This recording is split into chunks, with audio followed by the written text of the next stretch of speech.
Lo que nadie te contó sobre el sabotaje que arruinó la Q1 de Colapinto en España fue más turbio que un café recalentado de estación de servicio a las 3 de la madrugada. Y sí, aunque suena a título de serie de bajo presupuesto en alguna plataforma de streaming, esto ocurrió de verdad, o al menos en el paddock, que ya es casi lo mismo. Pero antes, suscríbete si te gusta Colapinto, nueva promesa de la Fórmula 1. Continuemos. Mientras todos estaban pendientes del clima, del viento, de la adherencia y de si Alonso se sacaría otra vuelta milagrosa de la galera, en el box de Colapinto sucedían cosas inquietantes. Desde el comienzo se percibía un ambiente extraño. Los ingenieros revisaban el auto como si buscaran el control remoto perdido de su sala. Y no era una revisión de rutina, era auténtico pánico. Según una fuente interna, el primo de un mecánico que atiende en un bar de Jerez, pero fuente confiable al fin, alguien habría manipulado sutilmente los sensores de presión de los neumáticos. No para hacerlos estallar. Esto no es una película de acción, sino para alterar las mediciones. ¿El resultado? Colapinto salió con un coche más inestable que un discurso electoral a última hora. Y por si eso no fuera suficiente, justo cuando se preparaba para su vuelta rápida, se coló por radio un mensaje extraño. Box now, coffee is ready. ¿Perdón? ¿Café en plena primera cuatrimestre? Si eso no fue un sabotaje, al menos fue una broma de muy mal gusto. Algunos creen que fue una interferencia del camión de prensa que estaba viendo MotoGP, o quizás un fan demasiado aburrido. Lo más sospechoso vino después. El equipo rival, no voy a dar nombres, pero empieza con P y termina en Remita, subió una historia a Instagram con la imagen de una tuerca y la frase «todo bajo control», acompañada de un guiño. ¿Coincidencia? Difícil de creer. Y como si el desastre no fuera suficiente, hay más. Lo de Franco en la primera cuatrimestre no fue simple mala suerte. Fue una especie de tragicomedia planificada. Después del ya célebre Coffee Ready, el equipo decidió no abortar la vuelta. Si ya estaban en modo sálvese quien pueda, al menos había que terminar el show. Le dijeron que siguiera empujando. ¿Con qué? ¿Con fe? Porque el auto no respondía ni con control remoto. Lo jugoso vino después, cuando revisaron los datos de telemetría. Allí quedó claro que algo no cuadraba en el segundo sector, justo donde Franco suele marcar diferencia. Se notó una pérdida de tracción sin explicación aparente. Asfalto frío, ráfaga de viento, aceite de oliva virgen extra en la trazada, todo indica lo último. Un comisario incluso jura que olió a aceite cuando pasó el coche. Y atención, porque durante la transmisión las cámaras nunca mostraron el box de Colapinto. Siempre estaban enfocadas en el del equipo rival, donde todos parecían muy tranquilos, demasiado tranquilos. Se dice que uno de sus ingenieros llevaba una camiseta que decía «Yo saboteé la Q1», aunque quizás eso lo soñé, porque todo esto ya parece una mezcla entre novela y delirio de paddock. El coche fue desmontado y revisado pieza por pieza. ¿El veredicto oficial? Todo en orden. Claro, y yo tampoco encuentro mis llaves, pero eso no significa que alguien no me las haya escondido. Incluso el propio Colapinto admitió que se sintió extraño en pista. Traducción: me tendieron una trampa, pero no puedo decirlo porque me sancionan. Y si eso no basta para pensar en un sabotaje, hay más. Al día siguiente, uno de los mecánicos apareció con conjuntivitis. ¿Relevante? No necesariamente. ¿Sospechoso? Tal vez. ¿Y si alguien les lanzó gas pimienta antes de la clasificación? En este deporte, cualquier cosa es posible. Esto es Fórmula 2, no un juego de salón. Y sí, podrías pensar que ya había suficiente material para una miniserie. Pero lo más impactante vino después, el briefing técnico posterior a la carrera. Ese es el lugar donde se cocinan las excusas, las medias verdades y, con suerte, algún error que se filtra por accidente. El ambiente en el box era más espeso que una cena de Navidad con los suegros y vino de dudosa procedencia. Ingenieros murmurando, gráficos llenos de alertas como si fueran un thriller psicológico y una laptop que se reiniciaba cada 30 segundos. ¿Casualidad? Lo dudo. Un técnico, con máscara de insomnio que DJ de After en Ibiza, declaró que el sistema de control funcionó de forma inusual. Traducción: todo se fue al diablo.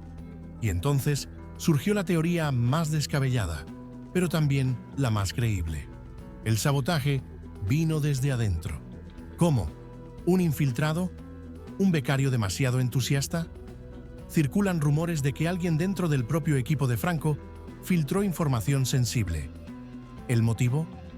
Una pelea por un ascenso. Sí, suena a drama de oficina, pero aquí se juegan millones. Y a veces el verdadero enemigo no está en el monoplaza de al lado, sino en el escritorio de al frente. Y cuidado, porque esto no afectó solo la clasificación.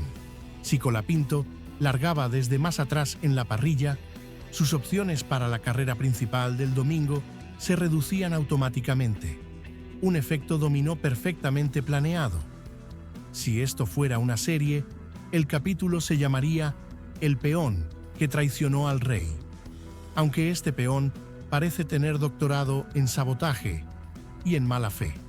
Para rematar, alguien subió un video a TikTok, ya eliminado, por cierto, qué conveniente, donde se ve a un integrante del equipo rival haciendo gestos de celebración justo en el momento en que Colapinto quedó fuera. Y no eran gestos cualquiera, parecía que acababa de ganar la lotería. ¿Otra coincidencia? Una más para la colección. Y así se acumulan. Sensores alterados, mensajes absurdos por radio, un coche que no responde, un equipo desorientado, una laptop poseída y un video comprometedor. Si eso no es sabotaje, entonces yo soy campeón mundial de bochas. Mientras tanto, en las redes sociales, el caos era total. El hashtag número 7 sabotaje ardía como aceite en plena recta. Colapinto se volvió viral durante varias horas. Bueno, no a escala mundial, pero sí en Argentina, en España y en algunos foros donde todavía creen que el DRS fue idea de seres del espacio. Pero lo importante no son los detalles, sino el escándalo. Y aquí es donde entra la parte más inquietante. ¿Quién organizó todo esto? Porque seamos realistas, no parece obra de un fanático aburrido con un destornillador y ganas de fastidiar. Hubo coordinación, preparación y un silencio absoluto. Nadie, pero nadie, del entorno cercano a Colapinto dijo una sola palabra después de la Q1. Ni un comentario, ni una insinuación, ni siquiera el clásico «seguimos analizando». Silencio total. El que calla, otorga, aunque sea con auriculares de carbono y gafas oscuras. Y luego, el bendito tema del tráfico en pista. El argumento de siempre para justificar lo que sea, pero esta vez fue tan descaradamente obvio que parecía sacado de un libreto. Colapinto venía lanzado en su mejor vuelta y de repente 3 coches por delante circulaban como en un desfile de abuelos. ¿Otra coincidencia? Puede ser. Pero todo indicaba que ese sábado el universo conspiraba para arruinarle la jornada. Algunos dicen que fue solo una racha de mala suerte. Otros aseguran que ciertos pilotos recibieron sugerencias amistosas para levantar el pie justo en sectores clave. Lo de siempre. Esto es Fórmula 2, pero con el guión de un drama policial. Y por cierto, el equipo rival, sí, ese que empieza con P y termina en remita, publicó después un tuit diciendo: «Gran trabajo colectivo hoy». ¿Gran trabajo en qué? ¿En sincronizar relojes para bloquear sectores? Ni siquiera se molestan en disimular. Si vas a hacer trampa, Al menos hazlo con estilo, no con memes. ¿Y qué hizo la FIA? Absolutamente nada. Ni una revisión oficial. Solo un tibio. Ya hemos verificado y todo parece estar correcto. Como cuando en la escuela desaparecían los bocadillos del recreo y el director decía que no había pruebas. Aunque todos sabían quién era el culpable habitual. Pues esto es igual.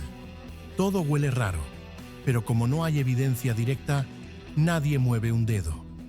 Claro, no hay pruebas, pero tenemos a Colapinto fuera de combate, con un coche que parecía llevar el freno de mano puesto y varios rivales que esa noche durmieron como si nada.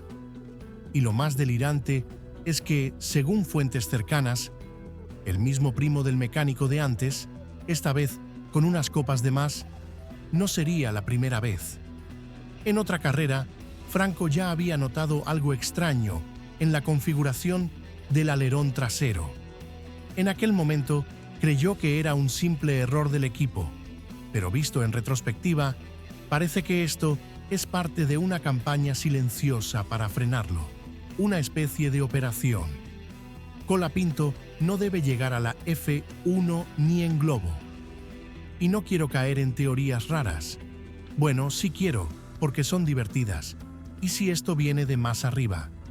¿Y si hay intereses ocultos, protegidos por patrocinadores con chequeras, marcas gigantes y menos talento? Porque todos sabemos que, en este deporte, si no llevas detrás una petrolera, un jeque o una bebida milagrosa, llegar es más difícil que adelantar en Mónaco sin DRS. Mientras tanto, Franco mantiene esa tranquilidad de quien sabe que lo están intentando frenar. Porque le temen. Porque cuando no puedes ganarle al talento, lo saboteas. Así de simple, así de sucio, así de patético. Y por si faltaba más combustible para la hoguera, llegamos al episodio de los fallos técnicos sin explicación. Suena a excusa repetida, pero esta vez las señales eran tan evidentes que ni la FIA se atrevió a hurgar demasiado. Justo después de la Q1, cuando devolvieron el coche de Franco al garaje, varios mecánicos detectaron algo extraño. El fondo plano estaba rayado, pero desde abajo y en un ángulo inverosímil, como si hubiese pasado por encima de una montaña. Y en el trazado de Barcelona no hay baches de ese tamaño, a menos que alguien haya ajustado discretamente los bordillos de la curva 9 con una palanca, 2 cervezas y muchas malas intenciones. Ocurrió de noche. Y sí, podrías pensar que suena a delirio. Y lo sería, si no fuera porque justamente ese día las grabaciones de las cámaras de seguridad del sector 3 desaparecieron misteriosamente durante la madrugada. ¿Qué dijeron los organizadores? Fallo técnico. Claro, el mismo error de siempre, ese que aparece como por arte de magia cada vez que pasa algo turbio. Parecía que el paddock se había convertido en un episodio de Black Mirror, pero con coches y cascos en lugar de chips cerebrales. Y lo más surrealista viene ahora. Esa misma noche, 2 tipos con chalecos del circuito, que no figuraban en ninguna lista de personal oficial, fueron vistos caminando por la curva 9 con herramientas en la mano. Un guardia se les acercó a preguntar qué hacían y uno contestó: «Estamos revisando el drenaje», a la 1:37 de la madrugada, con destornilladores, en una pista completamente seca. Ajá, sí, claro. Y si eso no era suficiente, al día siguiente, la telemetría de Colapinto comenzó a fallar durante el análisis. Las pantallas mostraban datos de otro monoplaza. Las vueltas de otro piloto se superponían con las de Franco, como si hubiesen mezclado los archivos a propósito.